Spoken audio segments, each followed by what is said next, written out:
Good morning. Thank you for joining me for another 5 good minutes with the Word. I'm Barry Bryson, and we're continuing our study of the Gospel of Luke, and we're in chapter um, um, 9 today, and we're going to be looking at verses 7 through 9. Now, Jesus has just sent out the 12, and we know from Matthew's Gospel as well that after Jesus had sent out the 12, and he's by himself without his 12 apostles, but not completely by himself. He has other disciples and the women who travel with him.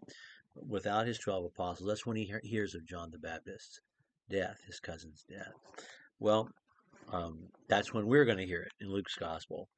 Um, we don't have nearly as much about John the Baptist in Luke's gospel as we have in Matthew and Mark and John's gospel, particularly about his fate, as we do in the other synoptists, by the other synoptists, I should say. This is what we have. 3 verses, 7, 8, 9, here in Luke chapter 9. So let's read them. Now, Herod the Tetrarch heard of all that was happening, and he was greatly perplexed, because it was said by some that John had risen from the dead, and by some that Elijah had appeared, and by others that one of the prophets of old had risen again. And Herod said, I myself had John beheaded, but who is this man about whom I am hearing such things? And he kept trying to see him. Okay. We know from the first chapters of the book of Luke that Herod the Great, the grandfather of this Herod, when Jesus was born, kept trying to find him. Why? Because he wanted to kill him.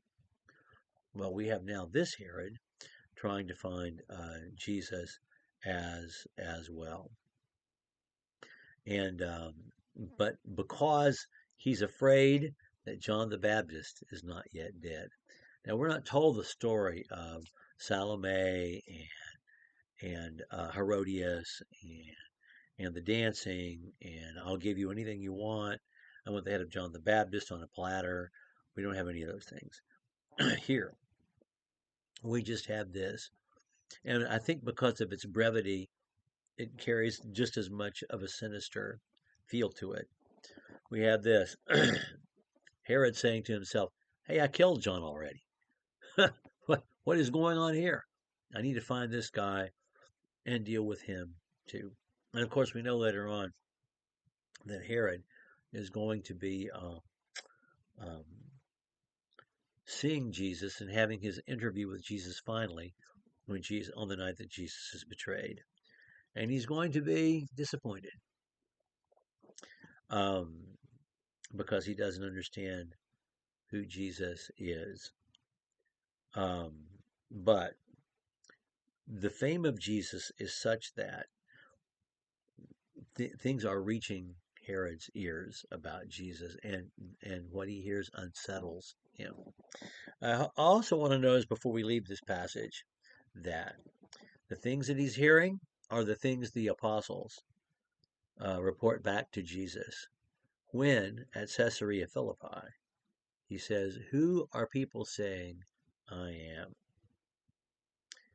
You're John the Baptist, you're Elijah, or one of the prophets. That's their answer, and that's what Herod is hearing as well.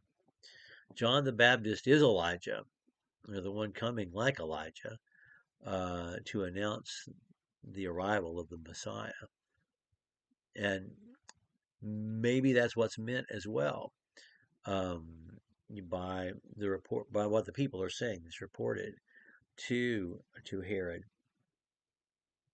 In other words, people aren't sure yet that Jesus is the Messiah, but in calling him John the Baptist or calling him Elijah or one of the prophets of old raised from the dead, they know that something is about to happen.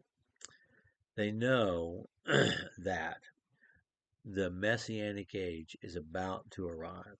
This is playing into their general Messianic expectation. But that's not the same thing as saying they know that Jesus is the Messiah. And knowing that is not the same thing as saying you know what that means and the kind of Messiah Jesus is going to be.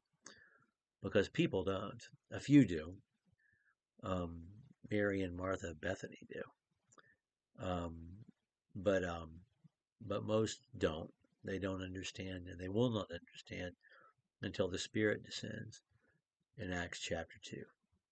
Okay, thank you for joining me for another 5 good minutes with the Word. We'll pick up with verse 10 next time as we continue our study of the Gospel of Luke. Thank you for joining me.